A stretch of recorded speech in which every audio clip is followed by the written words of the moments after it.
As we commemorate the birth of Jesus Christ 2 millennia ago, we offer our testimony of the reality of his matchless life and the infinite virtue of his great atoning sacrifice.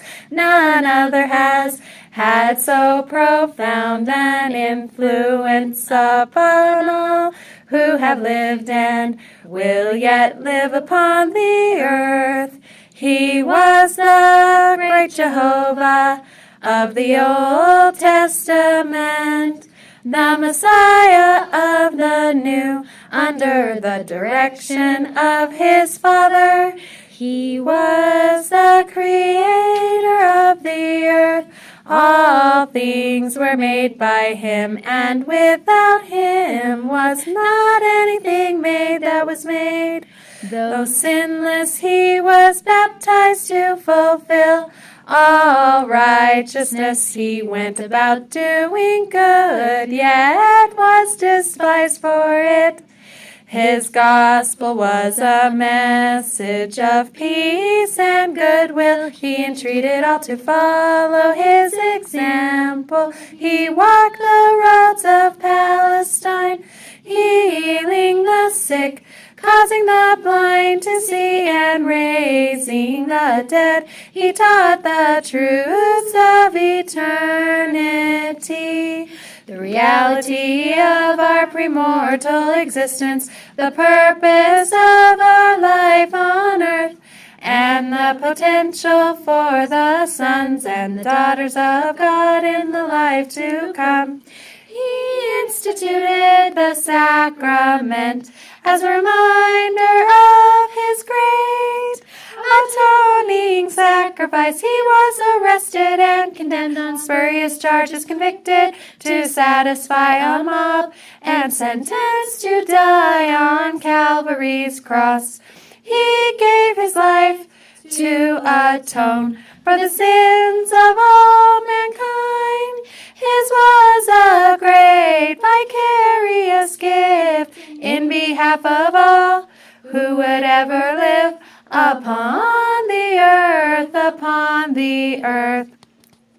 We solemnly testify that his life, which is central to all human history, neither began in Bethlehem nor concluded on Calvary. He was the firstborn of his Father, the only begotten Son in the flesh, the Redeemer of the world.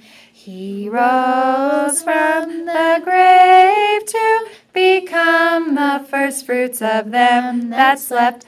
As risen Lord, he visited among those he had loved in life. He also ministered among his other sheep in ancient America. In the modern world, he and his Father appeared to the boy Joseph Smith, ushering in the long-promised dispensation of the fullness of times.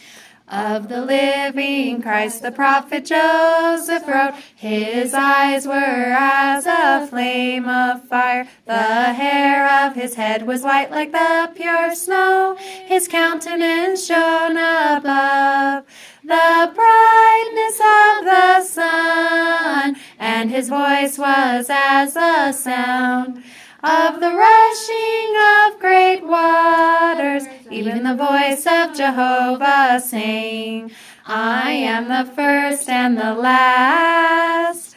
I am he who liveth. I am he who was slain. I am your advocate with the Father. Of him the prophet also declared, and now after the many testimonies which have been given of him, this is the testimony last of all which we give of him, that he lives, for we saw him even on the right hand of God, and we heard the voice bearing record that he is the only begotten of the Father.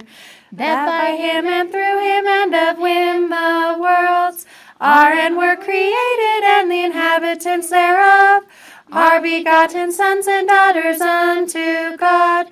We declare in words of solemnity that his priesthood and his church have been restored upon the earth, built upon the foundation of apostles and prophets, Jesus Christ himself being the chief cornerstone. We testify that he will someday return to the earth, and the glory of the Lord shall be revealed, and all flesh shall see it together. He will rule as King of kings, and reign as Lord of lords, and every knee shall bend, and every tongue shall speak in worship before him. Each of us will stand to be judged of him according to our works and the desires of our hearts. We bear testimony as his duly ordained apostles that Jesus is the living Christ, the immortal Son of God. He is the great King, Emmanuel,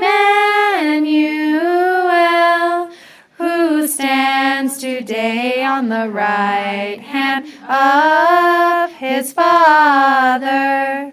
He is the light, the life, and the hope of the world. His way is the path that leads to happiness in this life and eternal life in the world to come.